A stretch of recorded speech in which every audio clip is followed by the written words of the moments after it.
Record. Okay, welcome in everybody. I'm Robert Brehm, Associate Editor here at Urbanitus, and I would like to welcome in Dr. Harvey J, author and professor of history at University of Wisconsin-Green Bay. Harvey, how are you doing today? I'm okay. I just realized I didn't get a glass of water, so I'm going to not leave the room, but hopefully at some point somebody in the house will shout up, do you need anything? We'll see. Okay, sounds good. So I'd like to quickly shout out Stephen Pierce and his podcast, Let It Begin Here, for helping us make this connection. I watched his show last week, so I'll put a link to his show down in the video here. But today we're going to talk about Harvey K's most recent book, Take Hold of Our History, Make America Radical Again, which was published by Zero Books in 2018. And if you'd like to purchase the book or take a look, I'll also include a link to that in the video description. But with that, let's get started. So Harvey, what is this book all about? What does it mean to take hold of our history? Okay, well, I'll just let people know that this is actually a book of my speeches and essays of about the last 10 years or so. And so they're sort of built around the Obama years and then the Trump administration in its beginnings. Now, what it's about is that for some time I've had this, well, I think it's actually been longer than I realized. I was looking the other day, I must go back about to the mid-1980s, and I've really had this concern, this obsession almost, with the question of history, questions of history and memory, especially because, you know, there's that old Orwell line from 1984, those who control the present, those who control the past, control the present, those who control the present control the past, or something to that effect.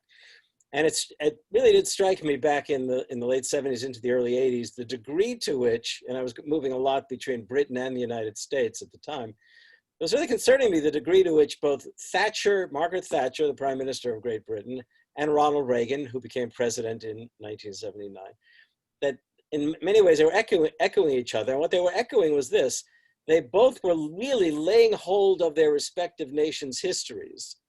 And as I said in a book one time, and I continue to say, they used and abused the past. So they understood the degree to which people's political imaginations are really shaped by their historical sensibilities, their historical understandings. And what they did is they really did grab hold of past that almost never existed, a kind of past which movies and television and storybooks present in a nostalgic-like way. And they were talking about the past, and somehow as if, you know, whether it was social democracy in Britain or social democracy in the United States, that is, whether it was the Labour Party in Britain or the Democratic Party in the United States, which was still in a far more progressive mode, you might say, in the 70s, and it was already moving away. But that the question of social democracy, which Americans themselves definitely wanted, according to the polls of the time, that this was somehow one step removed from communism and some kind of authoritarian and totalitarian order. And that it was imperative that the Tory party in Britain, the conservatives that is, and the Republican Party in the United States try to restore the past. Okay, now, in the case of Britain, Margaret Thatcher emphasized a sort of idealistic notion of the Victorian era. In the United States, Ronald Reagan never really specified the when of the past, and it either varied between what we would say is late 19th century, early 20th century that he had in his mind and he was proposing, or the 1950s. But in any case, it was the idea that we needed to return to a time in which there was a greater appreciation of stability and order and the role of religion and morality, and also a government that was far less intrusive in people's lives, in which taxes were lower, regulation was reduced. Now, understand, the 1950s was a time of rather high taxation, especially income taxes on the rich, and also a time of expanded regulation in the wake of both the New Deal and World War II. But there was this real use and abuse of the past. And in Reagan's case, he went all the way back to the American Revolution to try to portray the founders as if they would have been antagonists for what had happened in American history between the 1930s and the 1960s. In other words, that the founders would be antagonists towards the New Deal and the Great Society of the 1960s. And, you know, I mean, a lot of Americans were not necessarily eager to embrace that understanding of history, but here's where the question came in, and that is that the liberal left side of the political spectrum, whether we're talking about liberals or progressives or radicals, it was as if they themselves they turned their back on the American story. And in other words, instead of trying themselves to articulate an understanding of American history that might have had some kind of story of struggle, of rebellion, of dissent, and that was the way in which America was made, excuse the expression, if not greater along the way, decidedly better than it had been. Revolution, the abolition of slavery, the enfranchisement of women, the empowerment of workers. That story they seem to ignore, and much of what liberals and the left did is they knee-jerked the conservative version of history. That is, they somehow went out and about to deconstruct the conservative version that the conservatives, otherwise known as the New Right, were proposing. And what I saw over and over again was the mastery, and I do mean mastery, of grabbing hold of the past by conservatives and liberals and the left, literally running away from the American story, and basically, talking about the worst version of American history in order to deconstruct the conservative. And as a consequence, you're not going to get much hope and aspiration out of such a story. So what I've really been about is this whole question of history and memory. And take hold of our history is to say to folks on the left, by no means should we ever ignore the exploitation, the oppression, the tragedy, indeed even the irony of the American story. But it's also the case that it is in many ways a very radical story, as our predecessors over and over again sought to realize what we might well call, and many a textbook is called, the American promise. So these are speeches and essays of these years in which I not only go after conservatives and neoliberals, but in fact, conservatives and neoliberals alike, and the corporate order for not only their use and abuse of history, not only their use and abuse of history, but the failure of progressives, broadly understood, to make something of the story. And in fact, to cultivate a new narrative for the American story, a progressive one that will remind Americans of who they are, and if they are who they are, what that entails and what that requires. So the use and abuse of history then is wrapped up in this, which you mentioned a few times in the book, this 40-year-long class war from above. Right. Yeah, it's a term that I took from a great political scientist of the left, Marxist political scientist in the late 70s into the 80s, a fellow named Ralph Miliband. And Miliband's term, class war from above, implied that the corporate elite, and their allies among the conservative and neoliberal forces, that they were pursuing a class war, indeed, on the legacy of, if you like, the Labor Party's post-war achievements, and in the United States, the FDR Democratic Party's achievements of the 1930s and 40s, and even into the 1960s, a war on those things. And that, indeed, it's a class war from above. And usually you think of class war as, bottom up, top down, that kind of thing. But the fact was that somehow liberals in the left and the labor movement and other progressive forces were simply in retreat. We're not simply on the defensive, but regularly in retreat. And I would hold especially the Democratic Party itself most accountable for that retreat, but that's not to say the rest of us weren't responsible. So would you say that this use and abuse of history is kind of a new phenomenon in the past 40 years for this purpose? No, I mean, it's classic, you might say. I mean, any kind of what C.R. Mills would call power elite will always try to propagate a certain understanding of history, cultivate a certain kind of narrative in order to rationalize the power elite's power and authority. But this was so gross in light of what we had been going through in the 60s and 70s. Now, let me add to that the fact that the 1970s is a time of, we tend to think of the 60s as a tumultuous time, and the 70s we often fail to appreciate was this incredibly historic moment in that you found organizations of business men and women, well, especially men, all the more at that time, businessmen who were literally saying that capitalism was under siege and that there was too much democracy in America. This is in the wake of the 1960s struggles. And in part, that was motivated by the fact that profit margins for big corporations in many industrial settings were literally being compressed because of the resurgence of the Japanese and German economies and the investments that they themselves were pursuing in what we have for many years called third world countries. But the idea was they wanted to weaken the forces that confronted them. I mean, I'll go back to the 60s quite quickly. And we all know, or at least we imagine the 60s, and we think about the student struggles, we think about civil rights marches, we think about, urban violence and rioting in the late 60s. But this is a decade in which big corporations came under siege because of the ways in which they had been marketing drugs they knew were unsafe, the ways in which they were producing cars that they knew were unsafe. So there was a movement for consumer protections.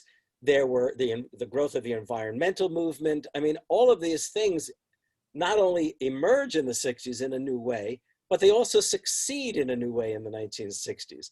Environmental protections, workplace protections, creation of the EPA and OSHA and consumer product safety commissions.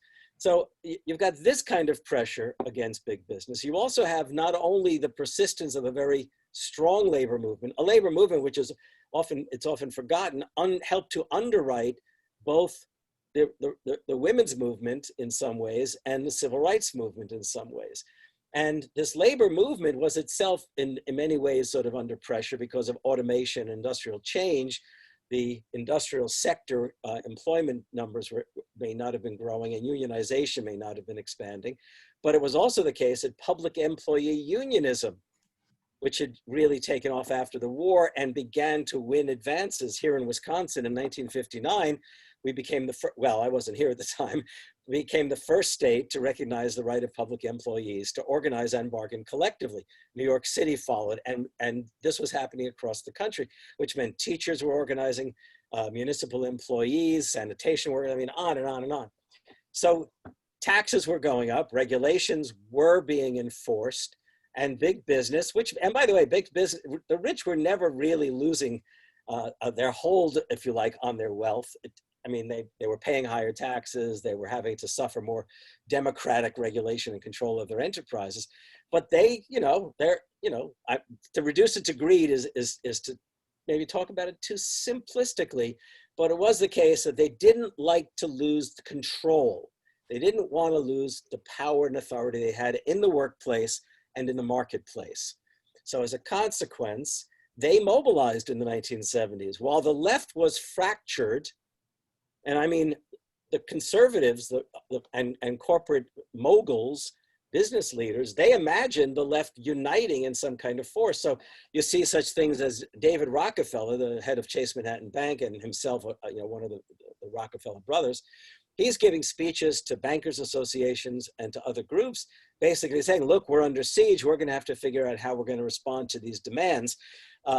Leonard Silk, the New York Times business columnist, he would interview business leaders, CEOs and COOs at business conventions and ask them how they feel about the future of capitalism. And over again, the answers he got, and this was all produced in a book, was that, well, maybe we have too much democracy. And then, of course, in 1974, a by no means conspiratorial organization, the Trilateral Commission that had been organized by David Rockefeller and other very leading corporate figures in Western Europe, the United States, and Japan, they created this phenomenal organization. And at one of their gatherings, they commissioned a report entitled The Crisis of Democracy. The leading author in that was Samuel Huntington of Harvard University. And in this report, especially the report of the United States, it was made very clear that as far as the elites were concerned, there was just too much democracy in America. And they thought it essential to temper it. They even pointed out who their antagonists were. They said labor unionists, especially public employees, poor people's organizations, the women's movement, the students' demands, African-American expectations were rising. They called folks in universities who were their enemies value-oriented intellectuals, which is to say humanities and social science professors to distinguish them from the rising number of business professors and engineering professors who were being recruited to universities. And similarly, they wanted to do something about the liberal media. So they essentially produced this book, The Crisis of Democracy, which I could look for on my shelf, but I don't want to waste time. And it was published in 74, 75 by NYU Press. So there's nothing conspiratorial about it. But even as that's happening, corporate executives, CEOs and COOs are gathering in new organizations like the Business Roundtable and other groups, and they're promising to lobby more effectively, to underwrite campaigns against regulation, to underwrite campaigns to reduce taxes, essentially to reduce the size of government, which is, if you reduce the size of government, it means social services are going to be reduced. So this is this class war from above. Now, I'll just add one note to that, because even though we're talking about history, I want to talk something about why it was that they seemed to succeed. They were very effective, in part because the Democratic Party itself, even though it was strengthened by the Watergate experience with Nixon, the Democratic Party itself literally became a more centrist party in the course of the 70s. And Jimmy Carter is the prime example of the centrist politics.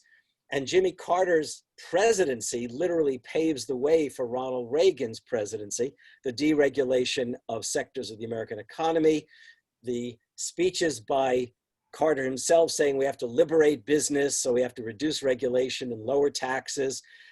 He actually was the man who coined the term austerity for the neoliberal movement that emerges out of those years. Now, what does that mean? It doesn't mean that it's all top down. It's also the fact, this is important, is that labor itself was under siege. Okay, public employee unionism was kind of hitting a wall. They couldn't seem to get the protections of they couldn't get Congress to enact protections that would have existed under the National Labor Relations Act to apply to public employees.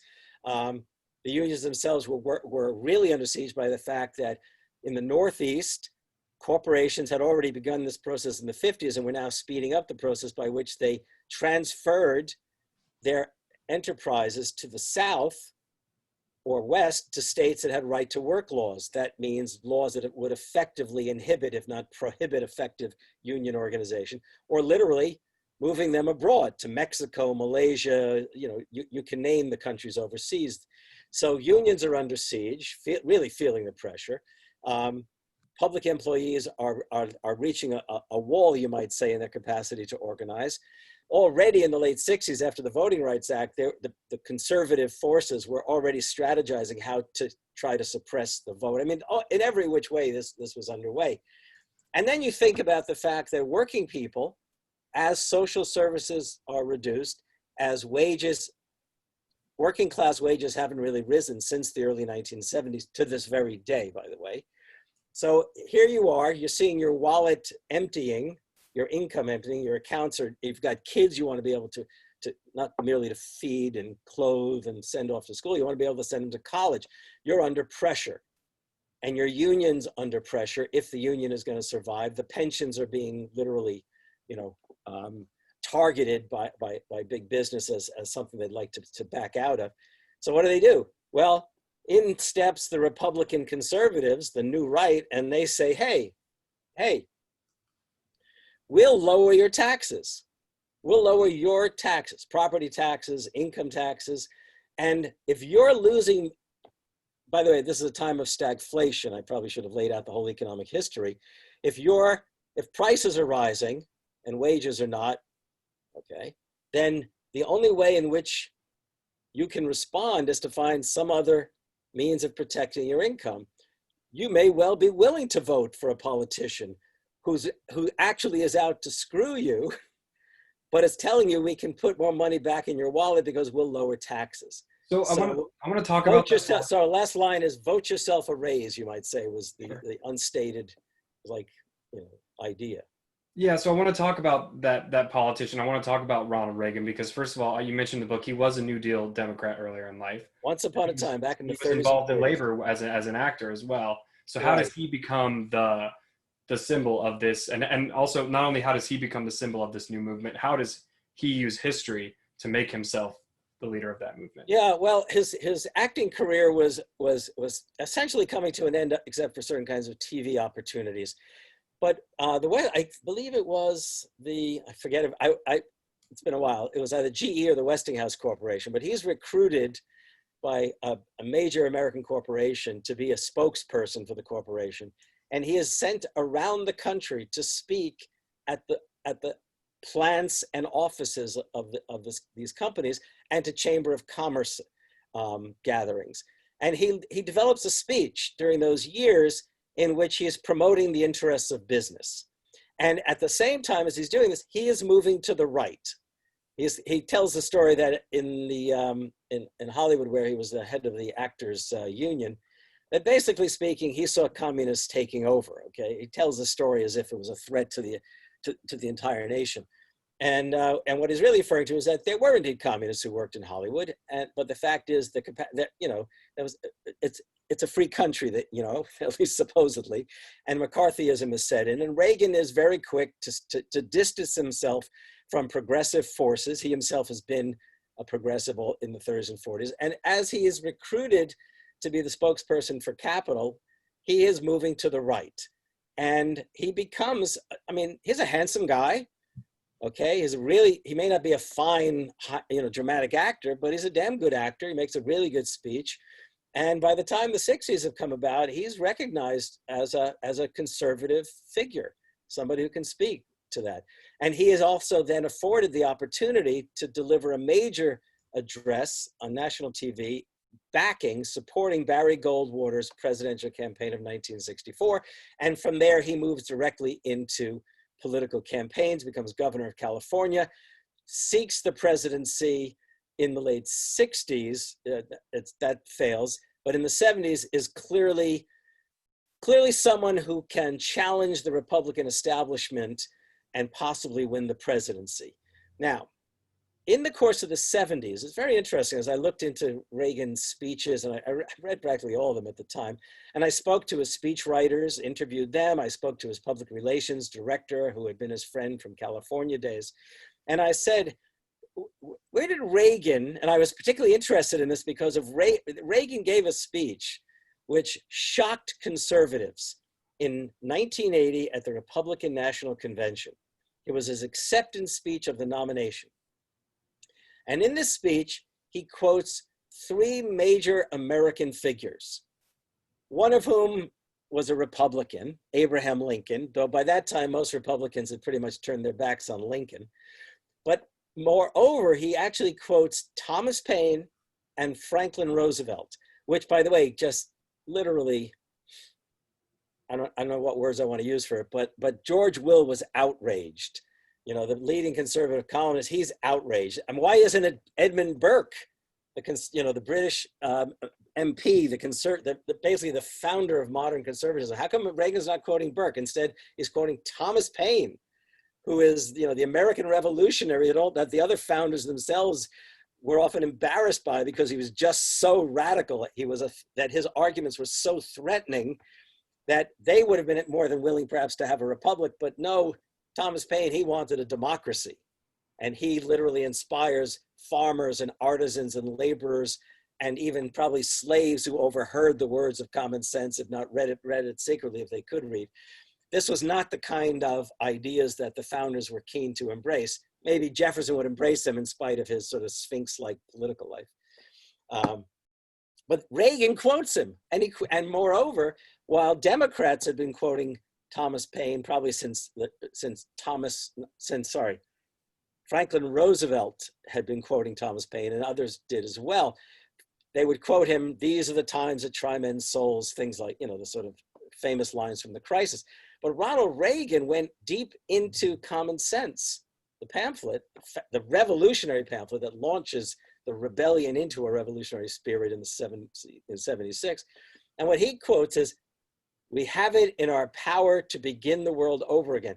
Look, conservatives are not supposed to talk like that. Okay, they're really not. And so Reagan, when he does this, and I remember hearing it at the convention, I wasn't at the convention, but watching it on TV, and I wasn't the only one shocked. I was shocked from the left. How dare Ronald Reagan hijack probably the founding figure of what we would think of as the American left if we go back to the revolution. And I got to find out about this because I was writing, at that time, I was writing a book on Thomas Paine and the Promise of America. And I interviewed everybody. And nobody could really tell me where that came from. So I hypothesized maybe because Reagan admired Roosevelt. He heard it from Roosevelt in 1942. Maybe because he loved popular history so much, Reagan had read Howard Fast, the left-wing novelist who wrote a book entitled Citizen Paine. I mean, where along the way? And then there was the PR guy, Pete Hannaford was his name, who told me that whenever they were on an airplane, going from one place to another, this was true by train in California or plane in California, and later for the presidency, from one stop to the other, Reagan would pick up books of quotations and other things and popular histories, and he would amend his speeches a little bit in just such a way that it wasn't exactly the same speech that he had given before. And he would write this all out on 5x7 cards. And apparently along the way, he discovered in a magazine, this is at least as it's recalled, in the magazine, this quote, "We have it in our power to begin the world over again," which means he probably discovered it somewhere around 1976 when he was contesting Gerald Ford for the presidential nomination, which he didn't win at that time. And that line must have been in some magazine. Maybe it was an American Heritage magazine. And then in '79, he remembered this and he stuck it into this speech, and he used it a lot. I mean, he even had the audacity to go to a convention of evangelicals down at Disney World, I guess it was in Florida, and use those words in a convention of evangelicals. And I can tell you, evangelicals, if they had any historical memory at all, probably remembered that Thomas Paine was also the author of The Age of Reason, which was an attack on organized religion and the Bible, because he was a deist. Anyhow, so Reagan begins this incredible launching of this sort of use and abuse of history. And his speeches throughout his presidency from start to finish not only talked about the American past in a way as to bolster conservative ambitions, whether they were political, economic, or educational policy. Okay? He was bolstering the conservative position by drawing on the American past.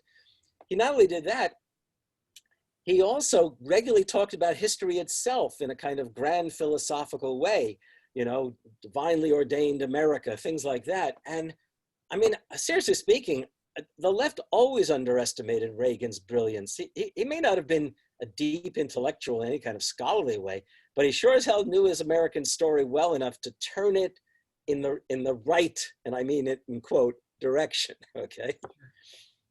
So on the other side, something that's in your book is kind of how the left has lost the ability to use our radical roots.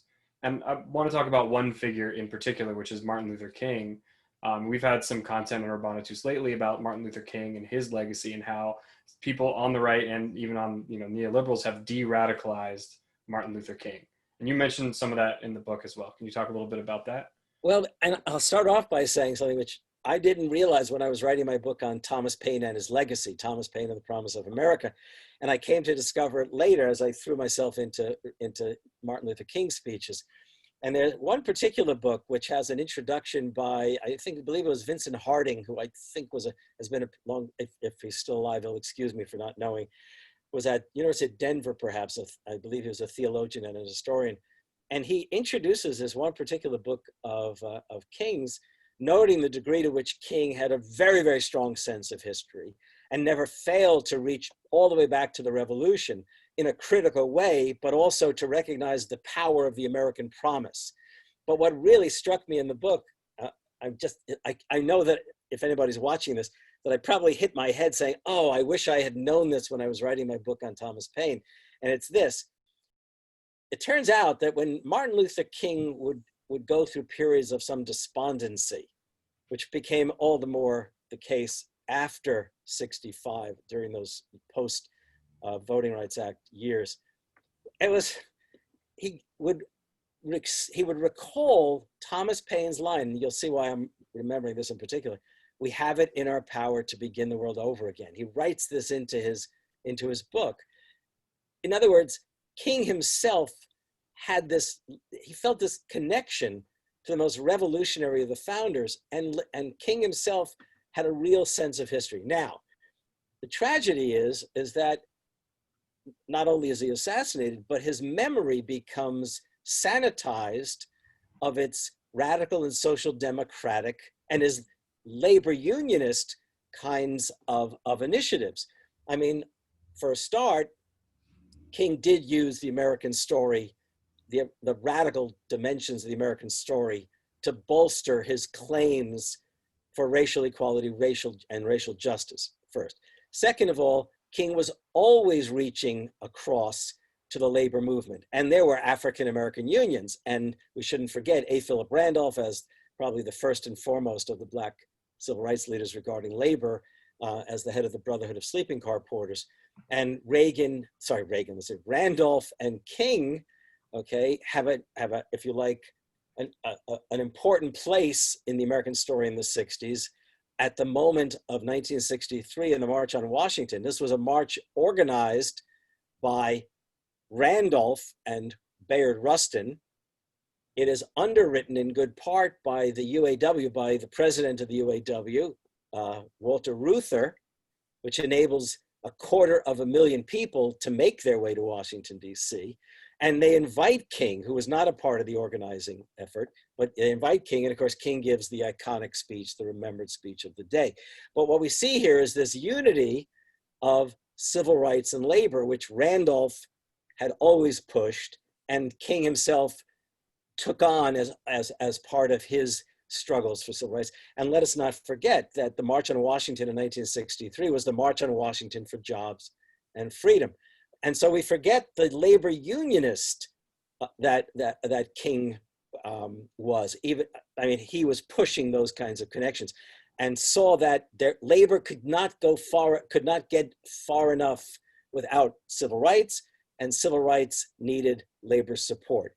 And then third is the fact that he was very much influenced by A. Philip Randolph, who was not only a labor unionist and a civil rights leader, but he was also a socialist. And King himself was a socialist, a democratic socialist. Maybe he'd prefer the term Christian socialist, maybe he'd prefer the term social democrat. But that is Martin Luther King Jr. And I think that we do ourselves, progressives, a real injustice if we don't make a great deal of that. I mean, Bernie Sanders was in, I guess it was November of 2015 during the primary season, the first run he made for the presidency, when he tried to explain to Americans in a speech at Georgetown University what democratic socialism was all about, he reached not only to FDR, but he reached also to Martin Luther King Jr. on that occasion. So, you know, I mean, it's the case quite often that the mainstream media, mainstream politicians, okay, they'll sanitize. And by the way, the Republicans have exploited King in many another way, okay, saying that King, you know, as if King wouldn't have embraced affirmative action. I mean, a whole series of things. Racial justice, you can't have affirmative action. Especially over the summer, too. Each individual by the, you know, on their own merits kind of stuff. And you don't give any kind of consideration to the historic legacy of inequality, racism, slavery, or anything like that. But it's also the case that Democrats, I mean, the Democrats, to my mind, in fact, I always say to people, you know, Republicans are Republicans. They're going to do exactly what you expect them to do. They're going to defend the interests of big business, and all the more since the 1970s, they themselves are going to basically push an evangelical agenda, at least rhetorically, and they're also going to you know, try to reduce. They'll claim they're going to reduce the size of government while they increase certain elements in government, and they exploit the past, as I've been saying. I mean, Reagan became the model for what Republicans after him would do. They've even tried to claim Thomas Paine. Well, the Democrats are the ones who really anger me, okay? I vote Democratic, but that doesn't mean that I don't hold my nose when I do, okay? And the fact is the Democrats are the ones who truly turned their backs on the American story.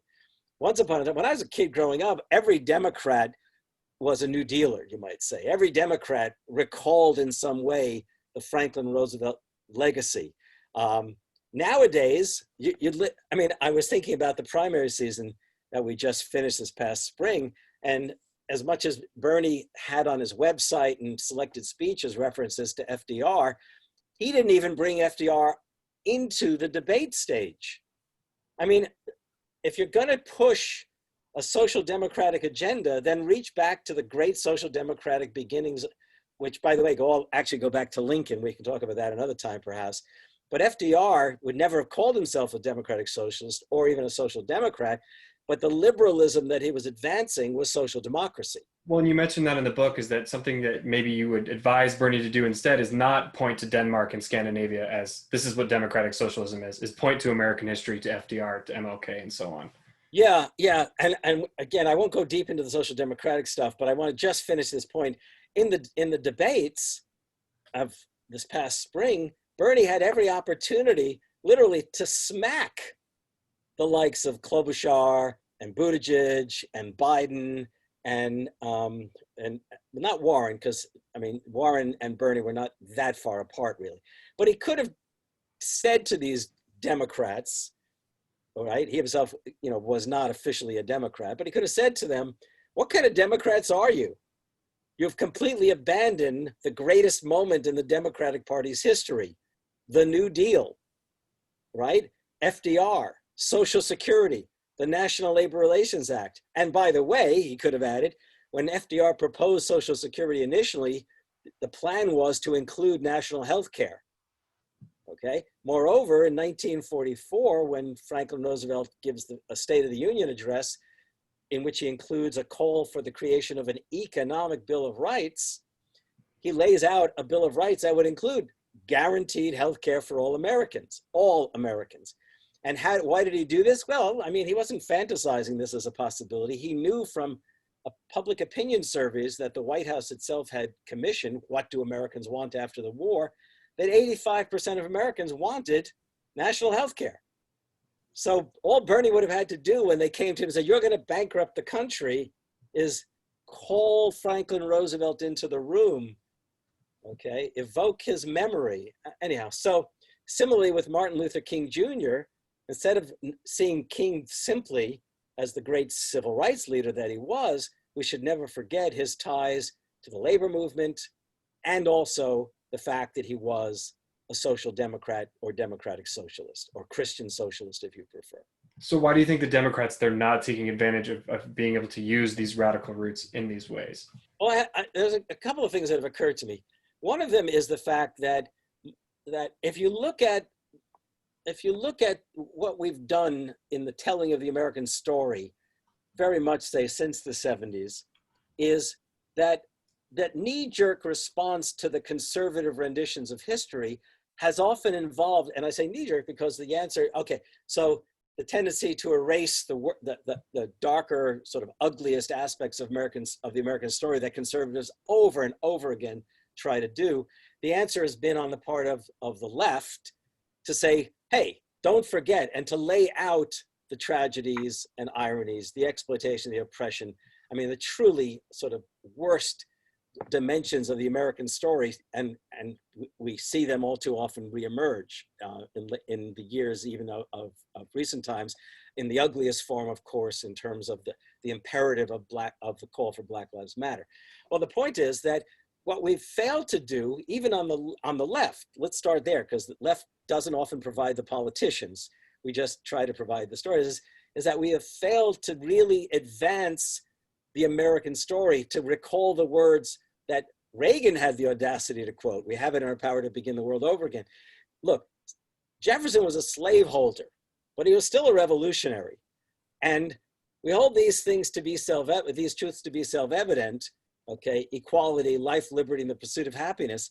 I mean, the fact is that is the promise that Martin Luther King Jr. himself, that A. Philip Randolph, that Frederick Douglass in the 19th century laid hold of to challenge whites, to reaffirm the promise, and to lay claim to America, okay? So we've done an inadequate job in telling the radical story that is America. Now, but it's also the case that conservatives love to promote the fact that we're very good on the left of promoting the sort of nightmarish elements in the American story.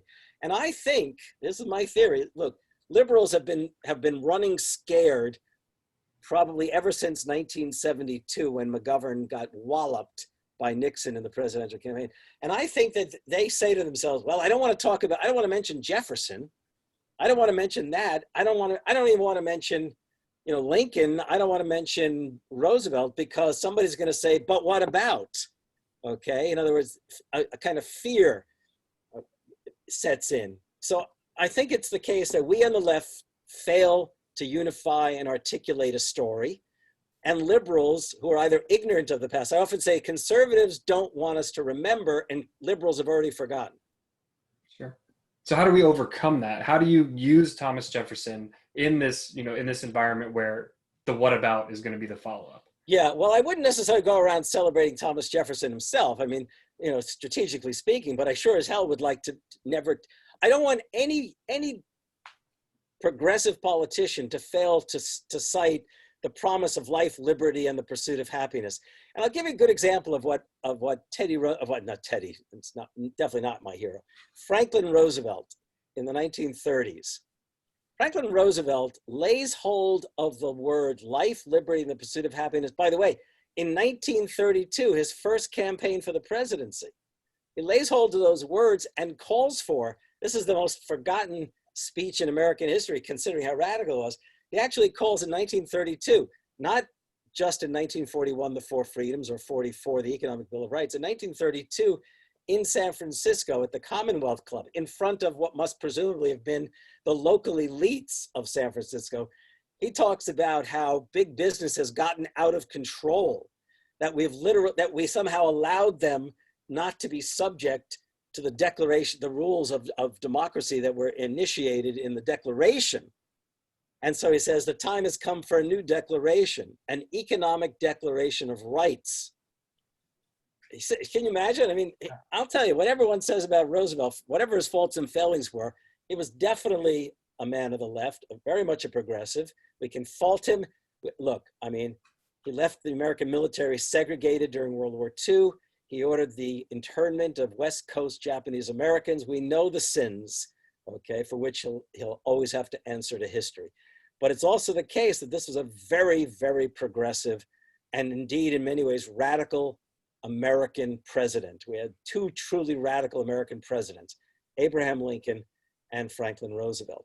So, I mean, all I would say is, first of all, we on the left, who are the storytellers, or we should be the storytellers, we've got to figure out a way, first of all, to stop trying to cancel out. I'll use the term which I've rarely ever used, but it seems to be popular these days. We've got to stop canceling out the broadest parts of the left. We have to create a broad left, not only for the sake of winning elections and giving ourselves a chance to overcome the utterly despicable administration that we're enduring right now, we also have to cultivate a narrative, because as you know, if we're going to try to create a future, we're going to have basically articulated a past, a story that makes history making worthwhile. Okay, so I mean, it's up to us. I mean, you're a grad student. Sorry, I'm giving something away perhaps, but you're a grad student. Yeah. I once was asked if I wanted to move to a major university with grad students, and I said, yeah, it'd be great if I could, I'd get a bigger salary and I'd have a lighter teaching load than here at UW Green Bay. But it's also the case that I said, but I'd like to move only if I can do a certain kind of course at the graduate level. I'd like to imagine that no one does a PhD who doesn't learn how to speak to their fellow citizens and not merely to their academic colleagues. Yeah. Because we have got to learn, and admittedly, public intellectuals are a dime a dozen, but we've got to learn to somehow connect the history and politics we've learned to a larger, broader audience that doesn't put them to sleep, that doesn't lead them to feel somehow inferior by the words we use. We've got to enthuse people. Yeah. And right now we're at a time in which Americans are looking not only to change things, they're looking for inspiration to create a new America. Right, so and I think it's interesting that, like you say, the left is kind of afraid to use these figures. There's this fear, but Donald Trump has Andrew Jackson right on his his old wall. Yeah. How does that work? Is that it works for him? Let me just add one other thing. We have this radical tradition in America that we can draw great inspiration from. So, for example, when I was telling the story a little while ago of why didn't Bernie call Franklin Roosevelt into the room in the debates. You know what really led me to even to ask that question? When Eugene Debs was arrested in 1917 and in 1918 for his opposition to the war, which, by the way, was not, I mean, he wasn't even really outrageous in his opposition, however much he might have liked to be, but he's arrested and he's being charged under the Sedition Act of 1917.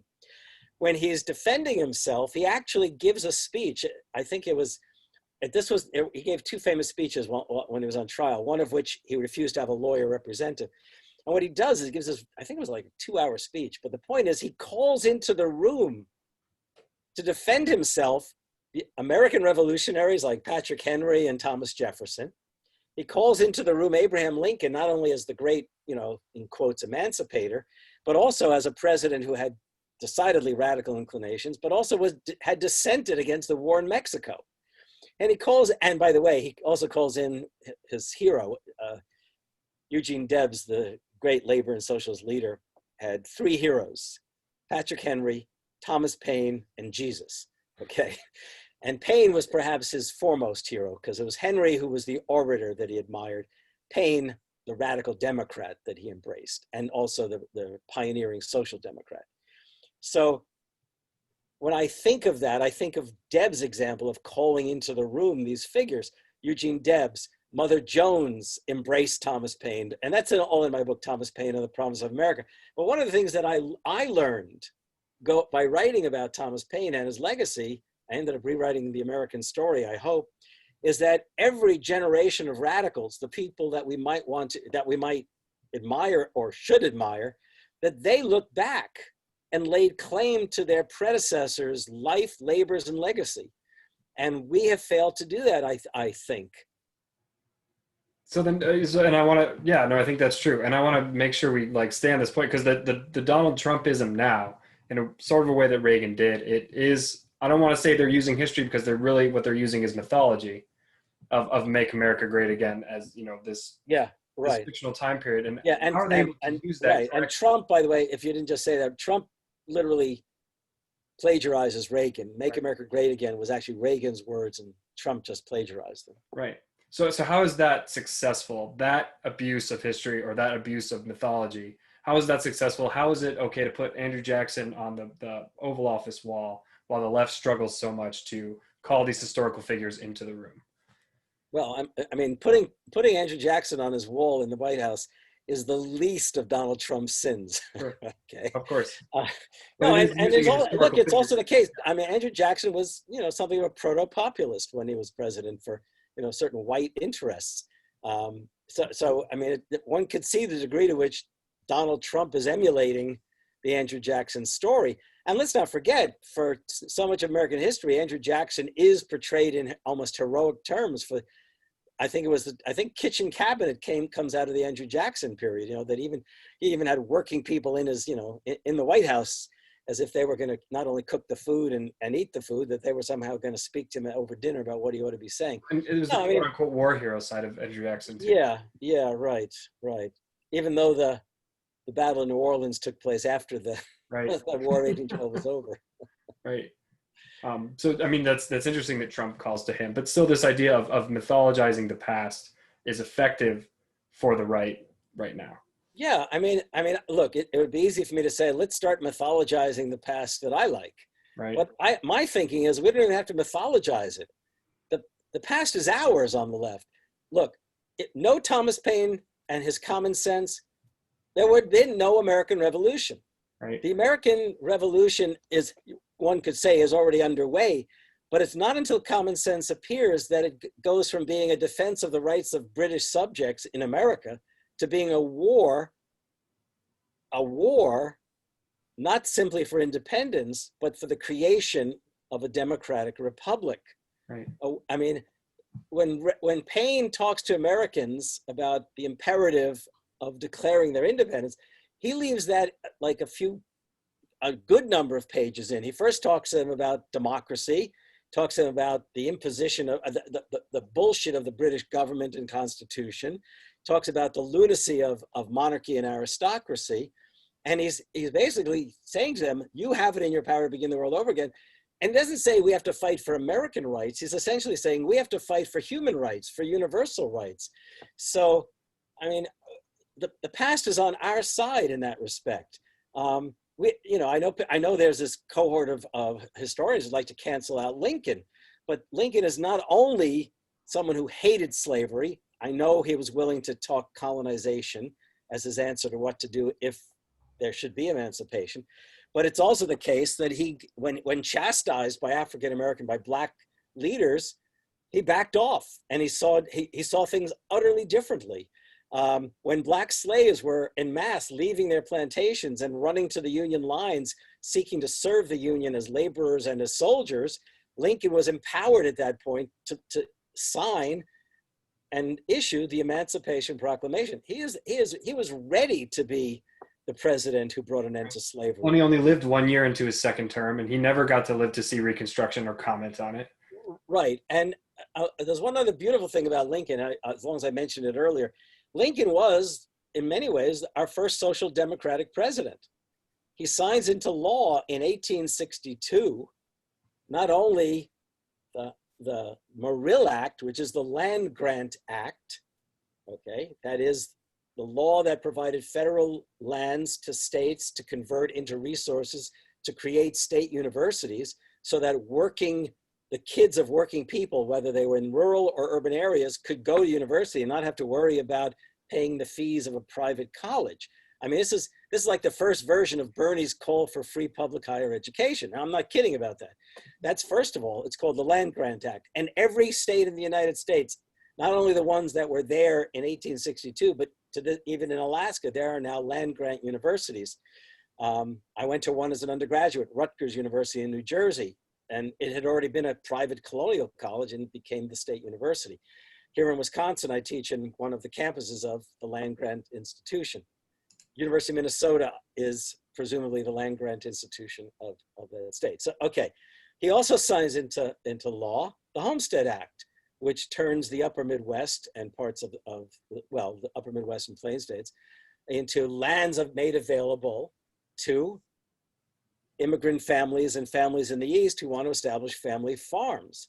I mean, this is in some ways, I'll use the term, like one of the first great public welfare programs in the United States. This is Abraham Lincoln. He also signs a law that creates the first of what will later become a national park system, which, and by the way, FDR in his Economic Bill of Rights of 44 included the right to recreation as an important, an important part of any Bill of Rights.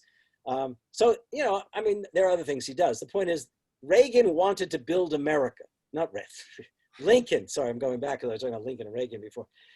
Lincoln wanted to build America, and he understood that building America required ending slavery and empowering all working people to make something of themselves and the United States. Okay, that's okay. So, and then life, liberty, and the pursuit of happiness is there in Lincoln's mind, as it was in Roosevelt's mind. It wasn't simply the liberty of the founder's idea. Okay, I mean, if American democracy is going to be stuck in 1776, then we would still have slavery. We would have lots of things. Okay, but the point is, American democracy, just as much as American capitalism, is a growth experience. Frances Fox Piven, great political scientist, she did a book, I think it was called Capitalism and Democracy, something like that. And she was talking about the inevitable struggles between capitalism and democracy in American history.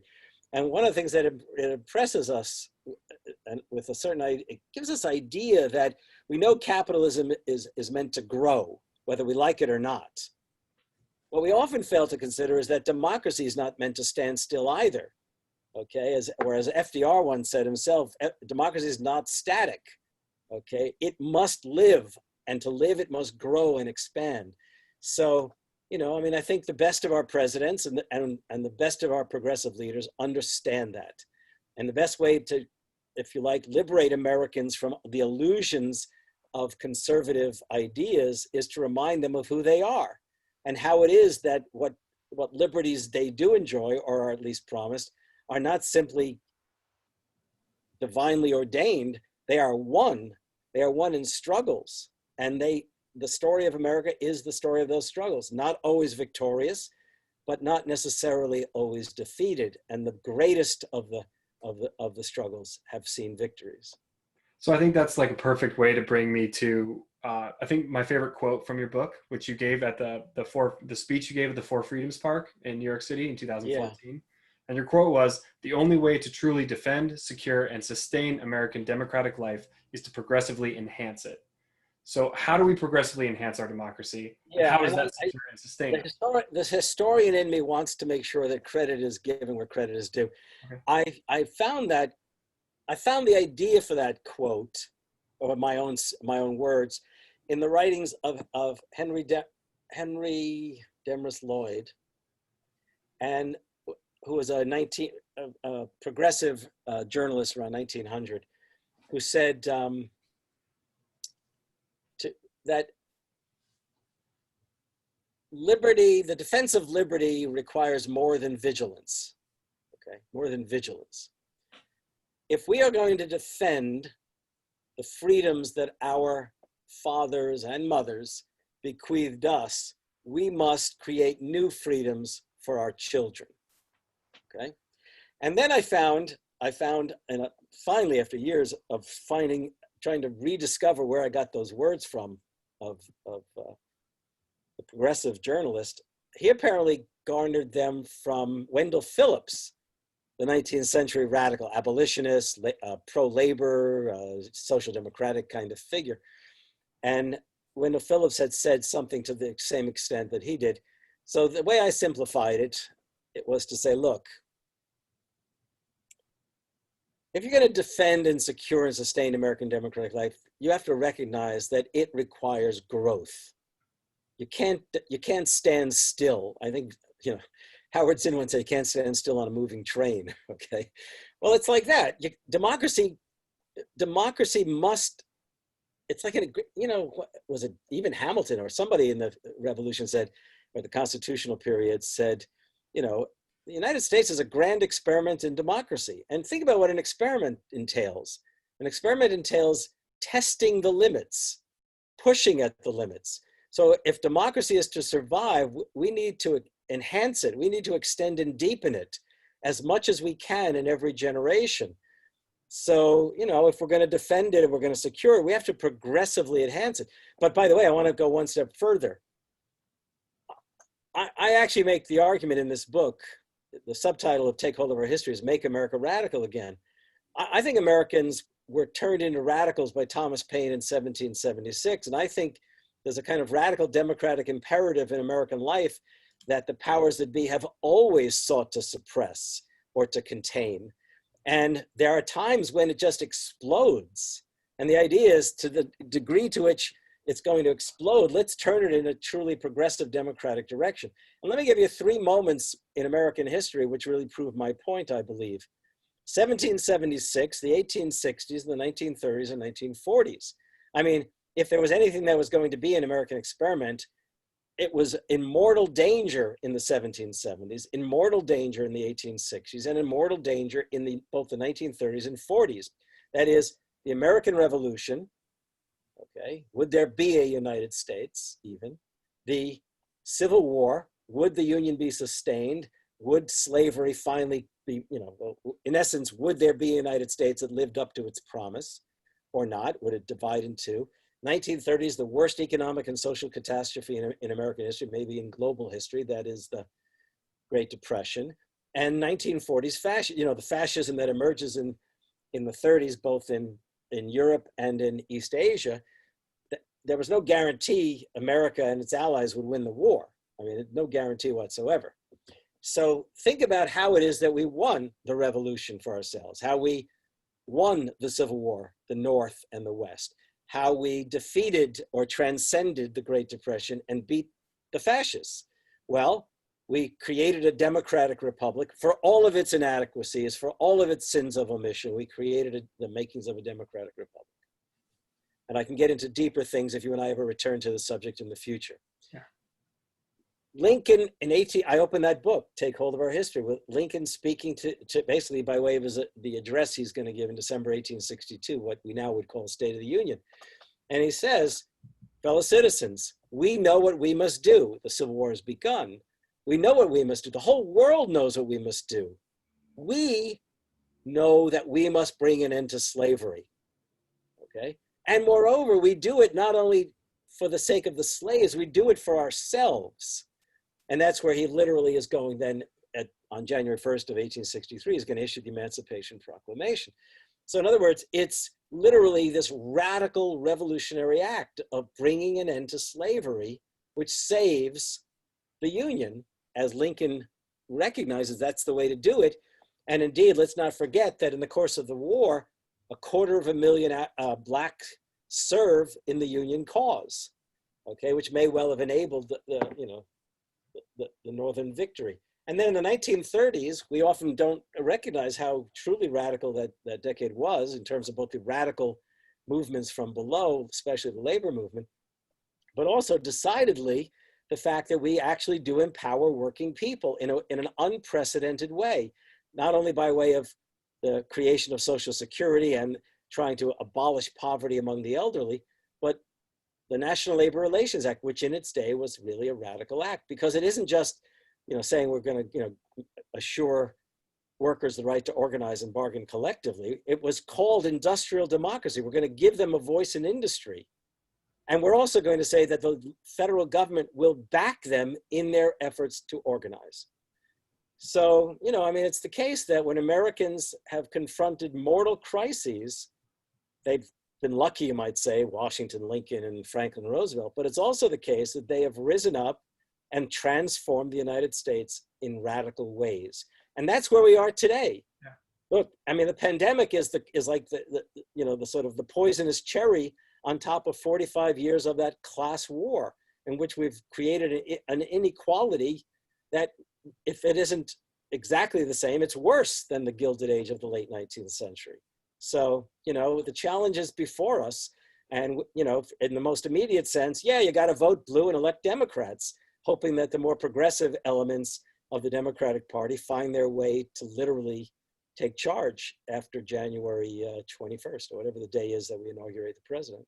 Right. So, that was kind of my final question there, is how important is this moment, this 2020 election, this choice of Trump and Biden in particular?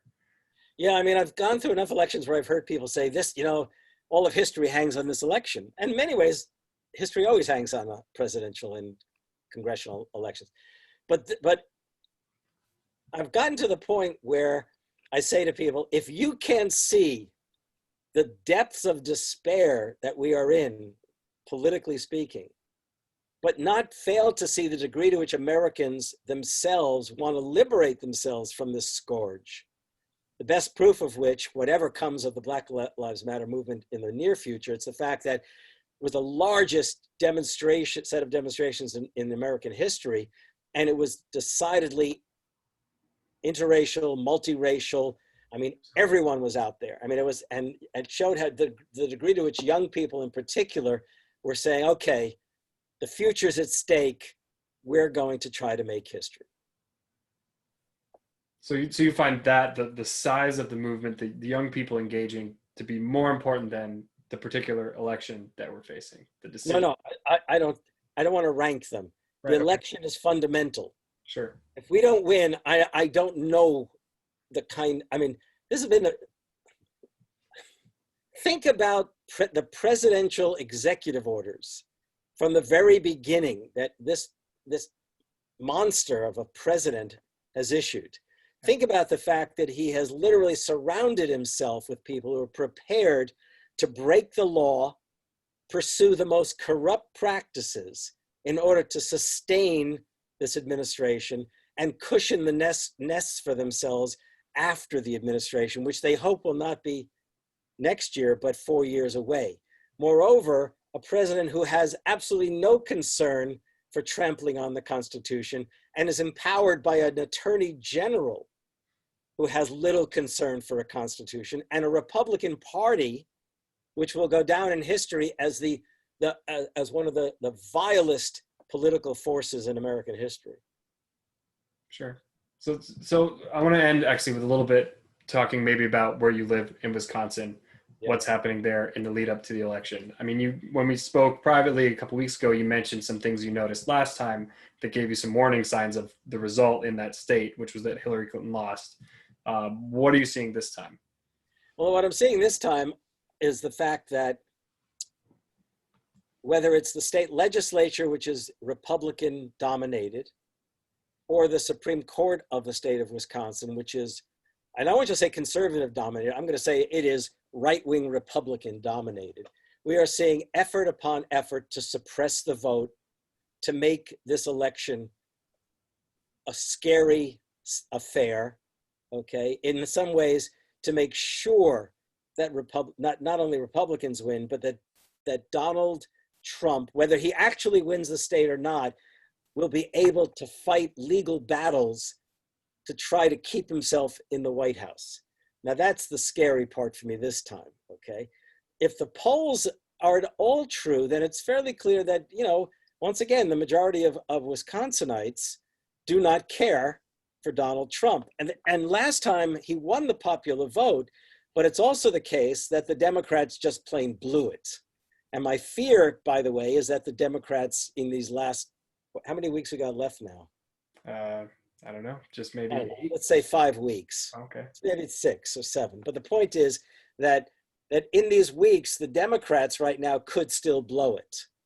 Okay. I mean, Hillary didn't campaign effectively in Michigan, didn't campaign at all in Wisconsin. Okay.